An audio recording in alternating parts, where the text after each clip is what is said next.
संतों के पूजन सम्मान के साथ रायबरेली महोत्सव का हुआ भव्य शुभारंभ। जी हाँ, आपको बताते चले, रायबरेली जनपद की सांस्कृतिक, राजनीतिक, साहित्यिक, पुरातात्विक, धार्मिक, आध्यात्मिक विरासत को सजाने के लिए रायबरेली के विकास पुरुष व प्रदेश सरकार के राज्य मंत्री स्वतंत्र प्रभार दिनेश प्रताप सिंह ने रायबरेली महोत्सव नाम से नई पहल शुरू की है।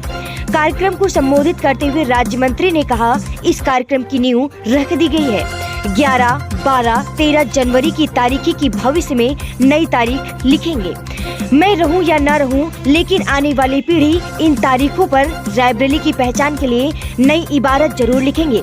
महोत्सव के प्रथम दिन जिले व आसपास के 5 संतों का पद प्रचलन व पूजन करके उद्यान मंत्री दिनेश प्रताप सिंह ने महोत्सव का शुभारंभ किया।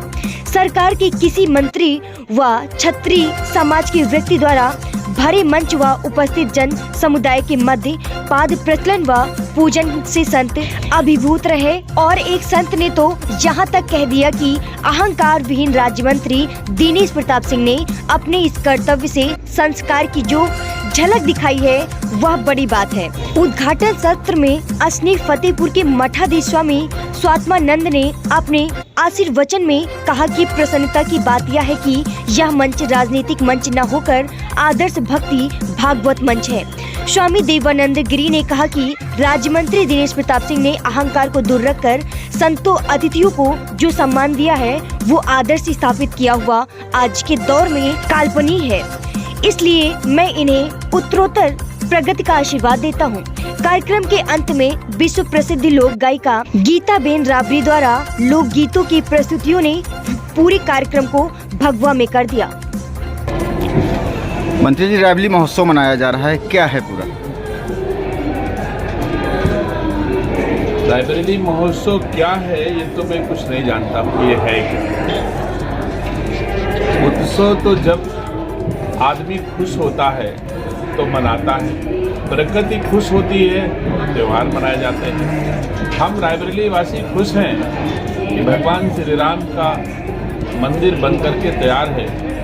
आने वाली 22 जनवरी को भगवान श्री राम अपने मंदिर में विराजमान होंगे।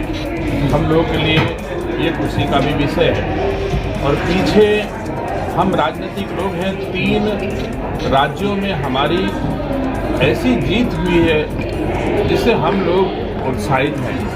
और आज ये आयोजन हम लोगों ने किया है, महोत्सव मना रहे हैं। वैसे रायबरेली महोत्सव सरकारी रूप से इसके पहले जब से हमारा जिला बना कभी मनाया नहीं गया। हमारी एक कोशिश है कि हम ऐसी नींव रख दें कि भविष्य में हर साल हमारी रायबरेली को सरकार महोत्सव मनाती रहे और रायबरेली की गौरव गाथा को आगे वाली पीढ़ियों तक पहुंचाती रहे। रायबरेली के सांस्कृतिक विरासत को आने वाली पीढ़ियों तक पहुंचता रहे। इसके उद्देश्य से इस रायबरेली महोत्सव का आयोजन हम लोगों ने किया है। महोत्सव खुशी के लिए मनाया जाता है। मुझे तो खुशी है कि रायबरेली वासी इस समय मोदी जी, योगी जी के नेतृत्व में खुश है और सब मन से इस कार्यक्रम को करने में जुटे हैं। इसके माध्यम से प्रदेश सरकार की योजनाओं की जानकारी भी, जैसे अभी आप देख रहे हैं एक आशा का मंचन हो रहा है, तो वो भी सरकारी योजनाओं का लाभ जनता तक पहुँचे, यह भी इसका उद्देश्य है। तो मैं समझता हूँ इस महोत्सव के बहुत सारे माने हैं, बहुत सारे कारण हैं, लेकिन जो सबसे बड़ा कारण है, जो ईश्वर ने हमको अपने हाथों से इस कार्यक्रम को करने के लिए अधिकृत किया है, ये हमारे लिए गौरव की बात है। जब से यह जिला स्थापित हुआ आज तक कभी रायबरेली जिले का महोत्सव सरकारी तौर पे नहीं मनाया गया, ये हमारे लिए गर्व की विषय है। और एक बार सरकारी महोत्सव के आयोजन के उपरांत अब मैं उम्मीद करता हूँ आगे आने वाली पीढ़ियाँ इस महोत्सव को मनाती रहेंगी। रायबरेली के लिए 3 दिन उत्सव वाले हमेशा हमेशा के लिए होंगे।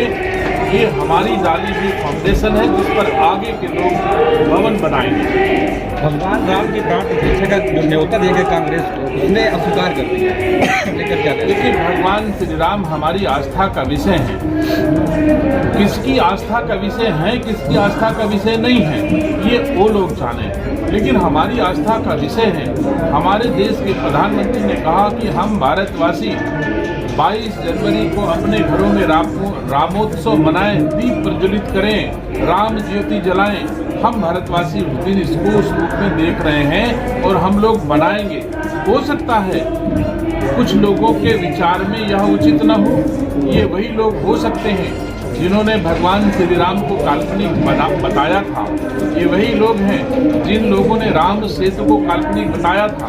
तो ऐसे लोग एक बार और कह रहे होंगे कि मुझे रामोत्सव में नहीं जाना है, भगवान श्री राम की प्राण प्रतिष्ठा कार्यक्रम में नहीं शरीक होना। तो ये उनसे भारत के सनातन धर्म के लोग यही उम्मीद ही करते हैं, क्योंकि उन्होंने अपनी जात की पहचान पहले ही देशवासियों के समक्ष रख दी है जब उन्होंने राम सेतु के अस्तित्व से इनकार किया, जब भगवान श्री राम को काल्पनिक बताया। तो मैं समझता हूँ कि हम बहुसंख्यक देशवासी इस बात को मानते हैं कि सोनिया गांधी के लिए भगवान श्री राम इसमें कोई दोहरा नहीं महत्व नहीं रखते, क्योंकि उनके देश में जहां उनका जन्म हुआ वहां भगवान श्री राम का महत्व नहीं है। जिसका महत्व होगा वो माने, लेकिन हम सनातन धर्म के लोग अपनी आस्था किसी पर थोप नहीं सकते। हमारा धर्म था, हमारा कर्तव्य था कि मैं उनको आदर सहित आमंत्रित करूं अपने कार्यक्रम में, अपने त्योहारों में। मैंने उनको आमंत्रित किया। पूरे देश ने देखा कि भारत की सरकार, प्रदेश की सरकार और राम मंदिर तीर्थ क्षेत्र ट्रस्ट ने उनको आदर सहित आमंत्रित किया। ये हमारा धर्म था। आना उनका धर्म, उनका कर्तव्य बनता। आए ये ना आए उनका विषय। कांग्रेस की भारत जोड़ो यात्रा रायबरेली से गुजरने वाली है, जिसको लेकर वो पूरी तरह हुंकार भर रहे हैं कि हम रायबरेली की सीट एक तरफा जीत दर्ज करेंगे। इस पर क्या? मैंने अभी देखा था रायबरेली में नए प्रदेश अध्यक्ष जी पहली बार आए और रायबरेली में वो अकेले कुर्सी पे बैठे थे। इतना उत्साह रायबरेली वासियों में कांग्रेस के प्रति है। जब कांग्रेस के प्रदेश अध्यक्ष जो नए बने थे, रायबरेली में उनके आगमन की दुर्दशा रायबरेली के लोगों ने बड़े करीब से देखा है। तो उनके भी आगमन को देख लेगी रायबरेली, कोई बड़ी बात नहीं है। और जिन रास्तों से इसके पहले भी भारत जोड़ो यात्रा लेकर के राहुल गांधी जी निकले थे, उन राज्यों में भी राज्यों के वासियों ने भारतीय जनता पार्टी को बहुमत से सरकारें बनाई हैं। तो वही हश्र उत्तर प्रदेश में भी होगा अगर यहाँ पर आएंगे। मुझे इसमें कोई असुविधा नहीं है कि वो किधर से जाते हैं, किधर से आते हैं, लेकिन ये जरूर जानता हूँ जो व्यक्ति भारत जोड़ने की बात करता है, देश के लोगों ने बड़े करीब से देखा ये भारत कहीं टूटा नहीं है। मोदी जी के नेतृत्व में हमारा भारत पूरी तरह से संगठित है, एकजुट है। और अगर कहीं टूटा भी होगा तो जो जोड़ने की शपथ खा रहे हैं, जो जोड़ने के लिए पदयात्रा कर रहे हैं, उन्होंने ही भारत तोड़ा होगा। तो जिन्होंने भारत तोड़ा और आज भारत को जोड़ने की बात कर रहे हैं, मैं समझता हूँ कितना हास्यास्पद होगा। और अगर वो जोड़ना चाहते हैं तो उन्हें ढाका और लाहौर जाना चाहिए। हम नहीं समझते कि दिल्ली और लखनऊ में उनके जोड़ने की कोई आवश्यकता है। नहीं है और ये अयोध्या के करीब है। हम लोग बड़े भाग्यशाली हैं। आपका यहाँ आना हुआ, क्या संदेश देना चाह रहे थे? मैं खूब भाग्यशाली हूँ क्योंकि अयोध्या यहाँ से बहुत नज़दीक है। तो मैं रायबरेली की इस जगह पर आई हूँ, पावन धरा पर पहली बार आई हूँ। मैं अपने आप को बहुत भाग्यशाली मानती हूँ कि मुझे यहाँ पे आने का मौका मिला। और हमारे भारत के प्रधानमंत्री श्री नरेंद्र मोदी जी ने जो भजन ट्वीट किया भगवान श्री राम का, उनके स्वागत के लिए ये भजन रिकॉर्ड किया था, उन्होंने ट्वीट किया तो उनके जरिए बहुत सारे लोगों तक ये भजन पहुँच पाया। बहुत बहुत धन्यवाद हमारे मोदी जी का। और रायबरेली की जनता ने बहुत प्यार दिया। आज का प्रोग्राम बहुत अच्छा रहा क्योंकि सारे राम के भजन थे और यहाँ पे सुनने वाले भी राम प्रेमी थे।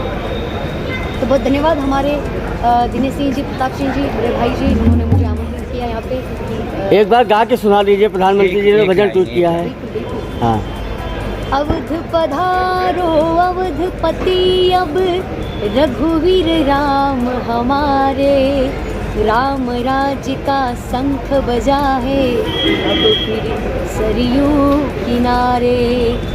आज जश्न मनाओ सारी दुनिया में, मेरे राम प्रभु जी घर आए। बहुत धन्यवाद। और आज ये गाना हमने रायबरेली की जनता को सुनाया, लोगों ने बहुत प्यार दिया। तो जितने भी सनातनी यहाँ पर विराजमान थे सबने बहुत प्यार दिया। बहुत बहुत धन्यवाद। यहाँ के लोग बहुत प्यार करते हैं। Thank you. धन्यवाद।